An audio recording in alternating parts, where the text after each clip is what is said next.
এগুলো তো এটা এই অনেক কিছু- দাম না? হ্যাঁ মোটামুটি এই যে সব 25 টাকা 30 টাকা কিলো, 20 টাকা কিলো, যেটা যেরকম সাইজ ওরকম পয়সা পাওয়া যায়। এই আর কি। তো আল্লাহ দিলে এবার খান তো ভাই, খেজুর খান তো। খেজুর আমরা খাই সবসময়ের জন্য, যেটা কাজ করি এটা খাইতে মন চায় না। আলহামদুলিল্লাহ খান। তাহলে আমরা কাজ করতে আমরা করতে কাজ করতে করতে আমাকে অভ্যাসে পরিণত গেছে, খেজুর সবসময়ের জন্য লাড়তেছি। আসলে খেজুর আমার খাইতে মন চায় না সবসময়ের জন্য। আমি খাইতে আছি কিন্তু ওই আজুয়া খেজুর যে জায়গায় ছিল, আজুয়া শেষ হয়ে গেছে, ওখানে আবার এগুলা আসছে। এগুলো আবার আমরা এখন লোকজন আসছে আর আবার কাইটা মাইটা প্যাকেট ম্যাকেট করা হইব। আর আমাকে এগুলো বিক্রি হইতে আছে মদিনাতে।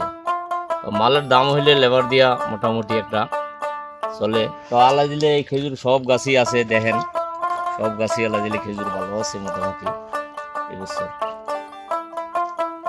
তাই আপনারা ভালো আছেন তো?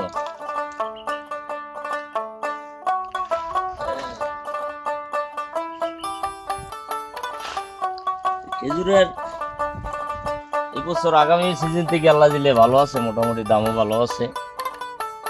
এই হলো যেমন অবস্থা।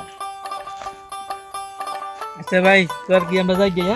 দোয়া আচ্ছা কইরেন, ঠিক আছে আপনারা ভাই, কষ্ট ওকে দিলাম। ওকে, কি আর কষ্ট। আপনি আমার দেশি ভাই, আপনার সাথে কথা বলতে পারি আমারও ভালো লাগছে। আমরা তো মরুভূমির ভিতরে ভইরা থাকি, মা নাই, ভাই নেই, আত্মীয় নাই, স্বজন নাই। আপনারা যারা আছেন বাঙালি আরই তো ভাই ভাই। Thank you. ওকে আমরা কষ্ট দিলাম, হ্যাঁ? যাই গিয়ে ভাই, সালাম আলাইকুম। ওকে, ওয়ালাইকুম আসসালাম।